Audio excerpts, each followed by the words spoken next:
Bapak, Ibu, Saudara, Jemaat GKJ Semarang Barat yang dikasihi Tuhan Yesus Kristus, selamat malam.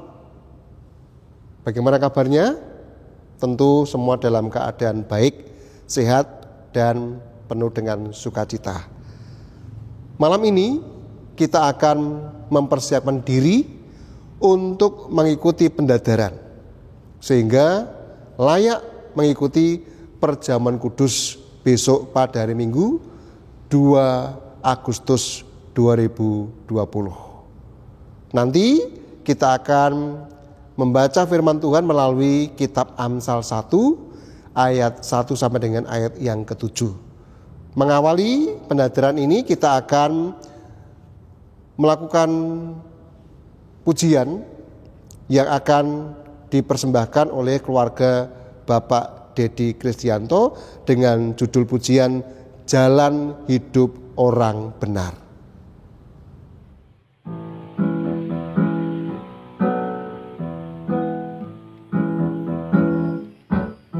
Jalan hidup orang benar diterangi oleh cahaya firman Tuhan. Jalan hidup orang benar semakin terang hingga rambang tengah hari. Apabila ia jatuh, tidaklah dibiarkan sampai tergeletak. Sebab tangan Tuhan jua yang menopangnya dan membangunkan dia kembali.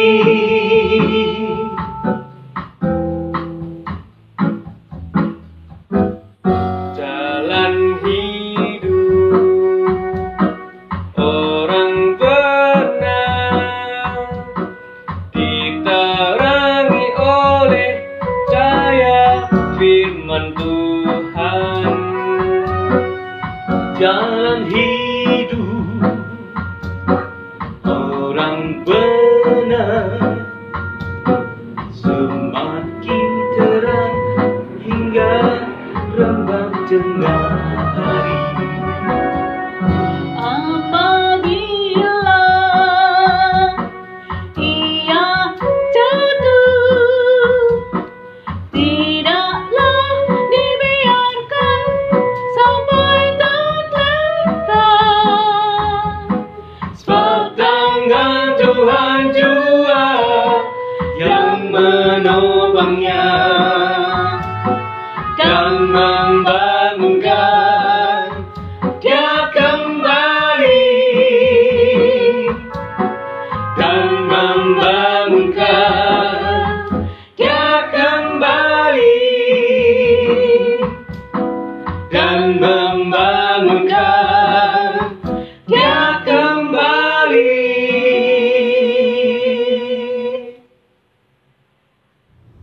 Jemaat yang kasih Tuhan, sebelum kita membaca dan merenungkan firman Tuhan, mari kita bersama-sama menyatukan hati, kita berdoa.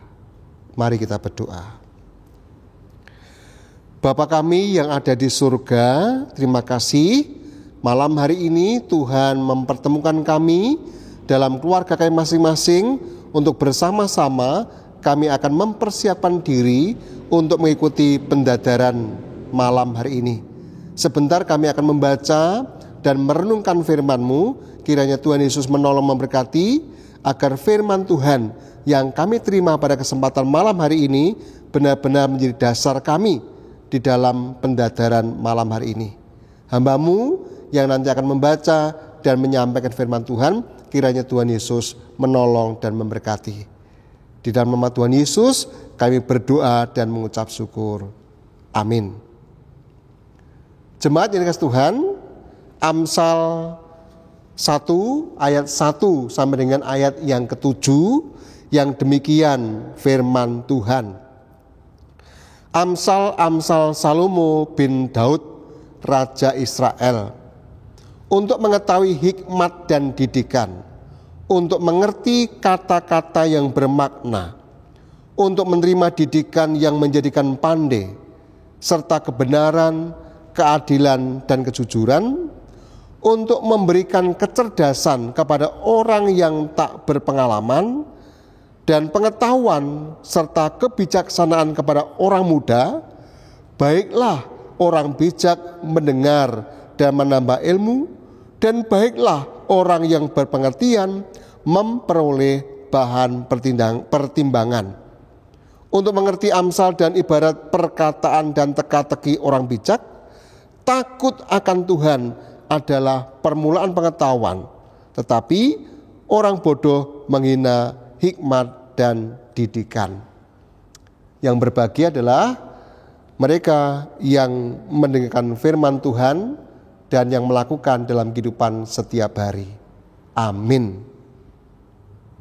Jemaat yang dikasihi Tuhan Yesus Kristus, malam ini kita akan belajar dari kitab Amsal 1 ayat 1 sampai dengan ayat yang ke-7. Kalau diperhatikan, ayat 1 sampai dengan ayat yang ke-7 ini akan menuntun kita untuk menjalani hidup yang seimbang dengan mendasarkan kepada hikmat kebijaksanaan yang dari Tuhan Allah. Menurut pemahaman saya, berapapun usia kita sekarang ini harus terus belajar tentang ilmu hikmat kebijakan dan didikan yang dari Tuhan Allah. Untuk itu, mari kita bersama-sama belajar dari bacaan-bacaan tadi, dari ayat-ayat tadi. Nah, jemaat yang dikasihi Tuhan Yesus Kristus, kalau diperhatikan dari Amsal ayat 1, Amsal Salomo. Amsal kuno biasanya berbentuk pernyataan pendek yang berisi nasihat dan mengungkapkan yang namanya kebenaran tentang perilaku manusia. Raja Salomo, putra Daud, setelah Daud meninggal dunia, Salomo melanjutkan pemerintahannya, melanjutkan memerintah sekitar 40 tahun. Dan Salomo ini sangat terkenal dengan hikmatnya dan karena menulis banyak perkataan-perkataan bijak. Nah, jemaat kasih Tuhan, lalu apa ini maksud dengan hikmat itu?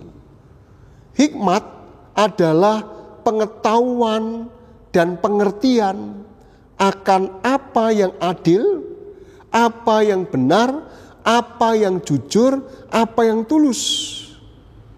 Hikmat berasal dari Tuhan yang memberikan pengertian kepada mereka yang menghormati dan menaati Tuhan.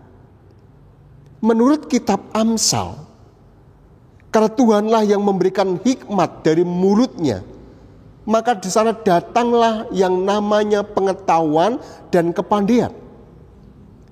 Ia menyediakan pertolongan bagi orang yang jujur, menjadi perisai bagi orang yang tidak bercela lakunya. Nah, saudara-saudara yang kasih Tuhan Yesus Kristus, kalau diperhatikan dari kalimat itu ada dua pengertian yang penting tentang hikmat dalam Alkitab bahasa Ibrani. Yang pertama, bahwa hikmat yang benar itu berasal dari Allah.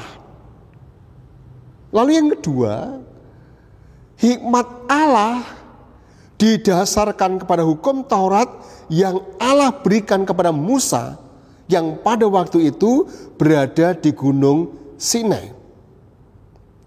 Sehingga hikmat yang didasarkan pada hukum Taurat itu harus diajarkan para orang tua kepada anak-anak mereka. Nah, saudara-saudara yang dikasihi Tuhan Yesus Kristus, kalau diperhatikan selama berabad-abad Allah telah memberikan hikmat yang istimewa kepada orang-orang tertentu, yang terutama diantaranya adalah kepada Salomo.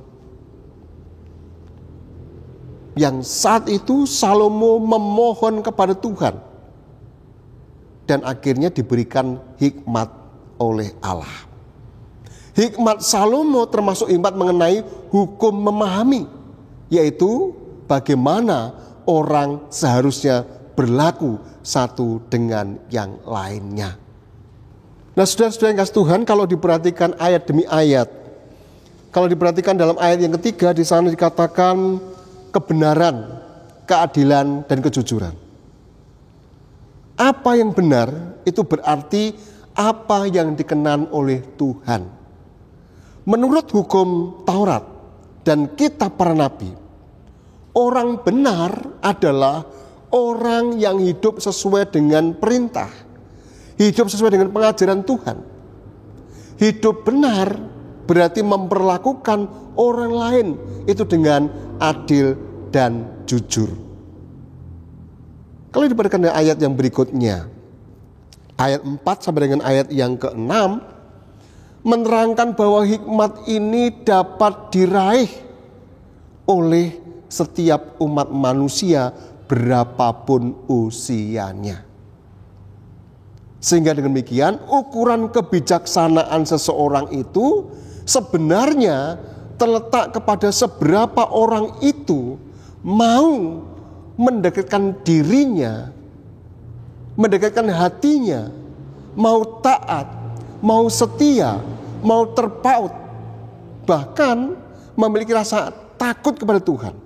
Ajrih pakiring, semuanya dekat dengan Tuhan, dengan sang sumber hikmat, yaitu Tuhan Allah. Sehingga dengan demikian, hikmat dan kebijaksanaan itu sangat dibutuhkan umat manusia untuk menjalani hidup yang berkenan di hadapan Tuhan Allah. Lalu ayat yang ke-7, Bapak Ibu saudara semua, di sana ada kata-kata takut akan Tuhan. Kalau dalam bahasa Jawa ini diartikan sebagai ajrih pakiring. Ada rasa hormat yang lebih. Dan ini sering dijadikan moto dalam berbagai hal. Hikmat dan akal budi yang sehat itu sangat penting di semua budaya kuno pada waktu itu. Bahkan sampai budaya sekarang ini yang namanya hikmat dan akal sehat itu sangat penting. Dalam budaya apapun sangat dibutuhkan. Maka dalam kitab Amsal ini, hikmat itu dianggap berhubungan langsung dengan yang namanya petunjuk Tuhan. Orang yang bijak sesungguhnya adalah orang yang beribadat, orang yang menghormati Tuhan, bahkan hidup sesuai dengan perintah Tuhan. Hikmat bisa dipahami sebagai suatu kebajikan intelektual yang merupakan pengalaman iman, bukan katanya. Ada pengalaman pribadi dengan Tuhan, bukan katanya. Nah, di dalam hikmat itu terdapat suatu kepintaran untuk mencapai suatu hasil yang maksimal.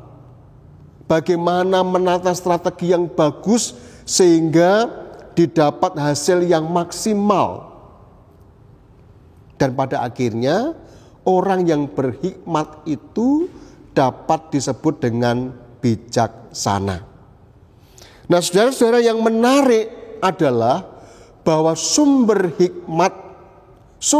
dari hikmat itu terdapat dalam hati manusia. Karena dari hati akan dapat dilihat segala sesuatu, baik itu moral, tingkah laku, maupun intelektualitasnya. Nah, bacaan kita hari ini yang menjadi dasar dalam pendadaran ini juga berbicara tentang didikan. Segala sesuatu dalam hidup manusia sehari-hari yang tidak bisa dipisahkan dari yang namanya spiritualitas, dengan praktek hidup nyata sehari-hari. Maka berdasarkan pemahaman demikian, maka seseorang yang dididik menurut kitab Amsal akan semakin pandai dan semakin hidup bijaksana dengan dilambangkan adanya kebenaran, keadilan, dan kejujuran. Ketiga hal ini merupakan lambang pemerintahan Allah dan Mesias. Jemaat yang dikasihi Tuhan Yesus Kristus, besok Minggu tanggal 2 Agustus 2020, Majelis GKJ Semarang Barat akan melaksanakan pelayanan sakramen perjamuan secara daring atau online yang dilakukan di rumah masing-masing anggota jemaat. Oleh karena itu, umat diajak untuk mempersiapkan diri dengan hikmat kebijaksanaan yang dari Tuhan Allah. Oleh karena itu, dalam persiapan malam ini, umat perlu belajar sedikit tentang sejarah singkat perjamuan kudus. Sejarah adanya sakramen perjamuan itu dimulai ketika Tuhan Yesus bersama para murid pada waktu itu, malam menjelang Tuhan Yesus sengsara dan wafatnya. Pertama-tama Tuhan Yesus memecah-mecah roti dan bersabda, "Ambillah dan makanlah, inilah tubuhku yang diserahkan bagi kamu." Setelah itu, Tuhan Yesus mengambil cawan dan bersabda, "Inilah darahku, darah perjanjian yang ditumpahkan bagi banyak orang untuk keampunan dosa." Selanjutnya kepada para murid pada waktu itu, Tuhan Yesus memerintahkan agar terus menyelenggarakan perjamuan kudus sebagai peringatan akan aku. Itulah sebabnya gereja Kristen menyelenggarakan sakramen perjamuan hingga sekarang ini. Lalu dalam perjamuan itu masih ada roti dan anggur. Apa makna roti dan anggur? Sakramen perjamuan menggunakan roti dan anggur dengan makna sebagai gambar dan tanda kesengsaraan Kristus dengan pengorbanan tubuh dan darahnya. Artinya, pengorbanan Kristus merupakan jalan keampunan dosa dan keselamatan bagi setiap manusia yang mau percaya kepadanya. Lalu sekarang pertanyaannya, siapa yang boleh ikut dalam perjamuan itu? Siapa yang boleh ikut dalam perjamuan? Pada awalnya, yang diperkenankan hanyalah anggota jemaat yang sudah benar-benar percaya kepada Tuhan Yesus sebagai juru selamat. Nah, dalam perkembangan muncul aturan yang boleh ikut perjamuan adalah warga gereja yang tidak berhalangan, dan warga gereja itu harus mempersiapkan diri, atau dalam bahasa lain harus mengikuti pendadaran lebih dahulu. Nah, pengalaman iman yang diayati oleh Sinode Gereja-Gereja Kristen Jawa selanjutnya adalah memperkenankan anak-anak untuk mengikuti sakramen perjamuan. Nah, disinilah saudara-saudara kasih Tuhan, kita menemukan bahwa hikmat yang diberikan Tuhan Allah kepada orang tua, hikmat yang diberikan Tuhan kepada para orang tua, harus diajarkan para orang tua kepada anak-anaknya. Para orang tua yang berhikmat itu harus mengajarkan dan mempersiapkan anak-anaknya untuk mengikuti sakramen perjamuan dengan baik. Nah, kalau begitu, dibutuhkan yang namanya persiapan. Dalam bahasa kita dibutuhkan pendadaran. Jadi untuk mengikuti sakramen perjamuan dibutuhkan persiapan yang sungguh-sungguh sesuai hikmat kebijaksanaan dan didikan yang dari Tuhan Allah. Dengan tujuan supaya nantinya ketika ikut dalam sakramen perjamuan kita kedapatan layak di hadapan Tuhan. Oleh karena itu, jemaat yang dikasihi Tuhan Yesus Kristus, mari pada malam hari ini kita melakukan persiapan, kita melakukan pendadaran dengan menguji diri, dengan bertanya kepada diri kita masing-masing sebagai berikut. Yang pertama, apakah kita sungguh-sungguh menyadari dan mengakui bahwa kita berada dalam kondisi tidak selamat karena dosa, dan dengan kekuatan serta usaha sendiri tidak mampu melepaskan diri dari kondisi tersebut, sehingga membutuhkan juru selamat yang berkuasa melepaskan. 2. Apakah kita sungguh-sungguh bertobat dan menyerahkan diri dengan penuh keyakinan kepada Allah yang menyelamatkan manusia melalui kematian dan kebangkitan Tuhan Yesus Kristus? 3. Apakah kita sungguh-sungguh bertekad menyerahkan diri untuk hidup sesuai dengan firman-Nya? Yang keempat, apakah kita sungguh-sungguh bertekad senantiasa menjalani hidup penuh syukur atas anugerah penyelamatan Allah? Mari kita renungkan 4 hal ini. Kita jawab 4 hal ini dalam hati kita masing-masing, supaya ketika kita nanti menuju meja perjamuan, kita benar-benar layak di hadapan Tuhan. Lalu sekarang apa yang menjadi tugas panggilan kita? Saya mengajak jemaat, mari persiapan diri untuk mengikuti sakramen perjamuan besok Minggu 2 Agustus 2020 dengan dasar hikmat kebijaksanaan yang dari Tuhan Yesus Kristus. Mari mengimbangi janji kesetiaan Tuhan Yesus dengan jalan bertindak jujur, memiliki keadilan, kesetiaan, serta spiritualitas yang baik. Pertanyaannya, sekarang bagaimana dengan saudara semua?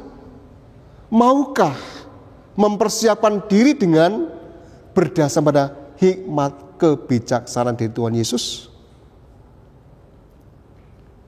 Untuk menjawab dan membuktikannya, tetaplah memiliki hikmat kebijaksanaan dari Tuhan Yesus Kristus. Yakin dan percayalah, maka kita akan layak mengikuti sakramen perjamuan kudus. Tuhan Yesus memberkati saudara semua. Amin. Mari kita menyatukan hati kita berdoa. Bapa kami yang ada di surga, terima kasih malam hari ini kami boleh mendengar sapaan firman-Mu sebagai dasar kami untuk melakukan persiapan perjamuan kudus. Sebagai dasar kami melakukan pendadaran pada malam hari ini. Biarlah hikmat yang dari Tuhan, hikmat kebijaksanaan yang dari Tuhan Yesus menolong memimpin kehidupan kami semua. Sehingga nanti pada hari Minggu 2 Agustus 2020 kami semua layak ikut serta dalam sakramen perjamuan. Mohon berkat kekuatan yang daripadamu. Di dalam nama Tuhan Yesus kami berdoa dan mengucap syukur. Amin. Demikian jemaat yang dikasihi Tuhan, pendadaran pada kesempatan malam hari ini kiranya menjadi berkat bagi kita semua. Selamat malam, Tuhan Yesus memberkati saudara semua. Amin.